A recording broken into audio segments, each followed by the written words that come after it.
L'idée principale à retenir concernant le système électrique du cœur est qu'il y a des cellules réparties en nœuds, donc des petites masses, et en faisceaux, qui servent à générer et à conduire un signal qui fera contracter les oreillettes en premier, puis les ventricules.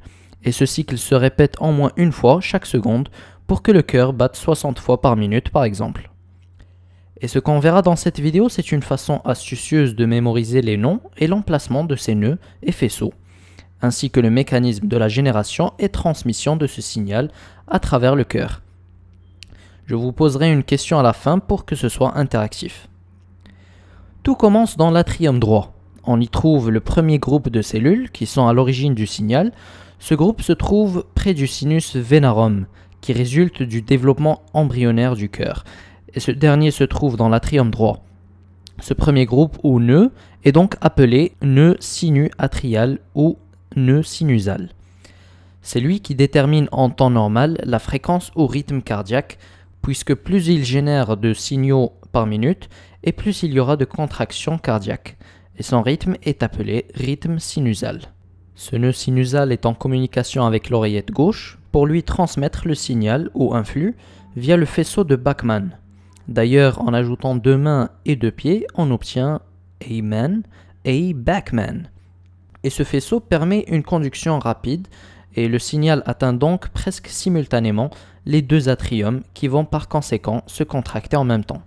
Le signal a aussi besoin d'arriver au ventricule. Le nœud sinusal est donc connecté à un autre nœud entre les atriums et les ventricules. C'est donc le nœud atrio-ventriculaire. Et ces faisceaux qui relient entre les 2 nœuds sont les faisceaux internodaux. Et pour continuer, on va transformer ce nœud en tête de serpent. Ce dernier va tirer sa langue, qu'on appelle faisceau de His, comme le son que produit le serpent. Et comme la langue du serpent, le faisceau de His se divise en 2 branches, et ces branches donnent dans la paroi ventriculaire plusieurs divisions qui ressemblent à des places de parking et sont ainsi nommées réseaux de Purkinje. Parking Purkinje.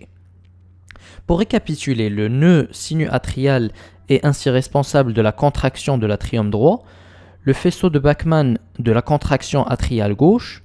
Le signal est ensuite transmis via des branches internodales vers le nœud atrio-ventriculaire, qui je le rappelle est une tête de serpent, puis passe dans le faisceau de His, qui est sa langue, et cette langue se divise en 2 branches. La gauche transmet ce signal aux cellules musculaires du ventricule gauche et la branche droite vers les cellules musculaires du ventricule droit, et ce via le réseau de Purkinje, qui par ses très nombreuses divisions fait penser à un grand parking. Mais pourquoi ce signal transmis entraîne une contraction musculaire ?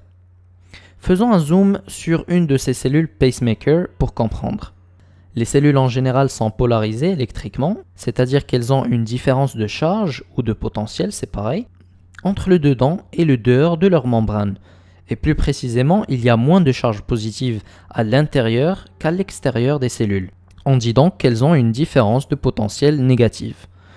Et si on la mesure via un voltmètre disposant d'une microélectrode et d'une électrode normale, on trouvera une valeur avoisinant les moins 60 mV. Ces charges, ce sont celles des ions qu'on consomme via l'alimentation, comme le potassium abrégé en K+, par les Allemands, qu'ils appellent kalium, le sodium abrégé en Na+, pour natrium, ou encore le calcium abrégé en Ca2+. Mais quel est le lien de tout ceci avec la contraction ?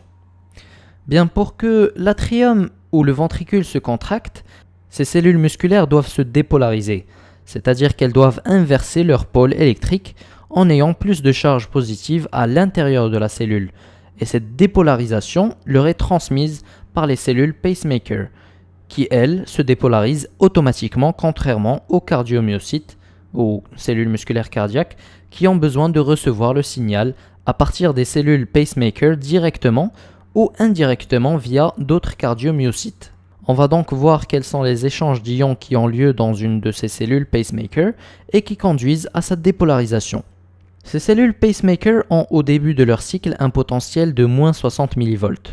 Et ce potentiel entraîne l'ouverture de canaux Na+, qui va entrer dans la cellule et positiver progressivement son potentiel puisqu'il y aura plus de charge positive à l'intérieur. Et à moins 50 mV, il y aura ouverture de canaux à Ca2+, transitoires, canaux de type T donc, qui vont positiver le potentiel et donc dépolariser, mais pas pour longtemps. car comme on a dit, ils sont transitoires. C'est pour ça qu'à moins 40 mV, il y a ouverture de canaux calciques qui restent longtemps ouverts. Ce sont donc des canaux calciques de type L, longtemps, long lasting, et qui vont dépolariser les cellules pacemaker jusque plus 10 mV environ, puis se ferment. Et ce nouveau potentiel va ouvrir les canaux à potassium qui, eux, vont entraîner la sortie massive de potassium pour qu'il y ait à nouveau moins de charge positive à l'intérieur et donc une repolarisation. Et ce jusque moins 60 mV. Puis ces canaux à K+ se ferment pour pouvoir faire un autre potentiel d'action, car comme on a dit, ces moins 60 mV vont à nouveau ouvrir les canaux à sodium, puis les canaux calciques T et L, puis les canaux à potassium, et le cycle se répète encore et encore, jusqu'à ce qu'un jour l'âme quitte le corps, puis repose en paix. Notez que j'ai placé tous les canaux participant à la dépolarisation à un même endroit, pour simplifier, mais bien sûr ils sont plusieurs et ont des localisations différentes. Les cellules pacemaker du nœud sinu-atrial se dépolarisent en premier en subissant ce potentiel d'action qu'on vient de décrire, puis transmettent cette dépolarisation via le système électrique du cœur aux cardiomyocytes, ce qui les fera contracter. Et par conséquent, les atriums, puis les ventricules, vont se contracter. Et lors de la repolarisation des cellules pacemaker, les cardiomyocytes se repolarisent aussi et le muscle cardiaque se relâche. Repolarisation, relaxation. Petite note pathologie. Le nœud sinusal est normalement responsable du rythme cardiaque entre 60 et 100 battements par minute, mais suite à une crise cardiaque, ou dans le jargon médical infarctus du myocarde, les cellules composant le nœud sinusal peuvent mourir par manque d'oxygène, et les faisceaux internodaux prendront le relais, et la fréquence baisse alors à 55-60 battements par minute.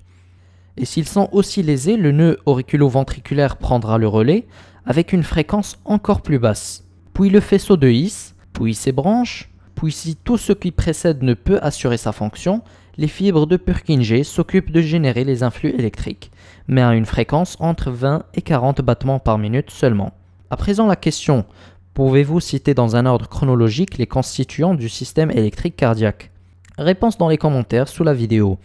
Vous êtes invité à nous rejoindre sur notre page Facebook Dr Astuce. Et j'espère que vous avez tout comme nous passé un bon moment. Rendez-vous sur la prochaine vidéo, Inch'Allah.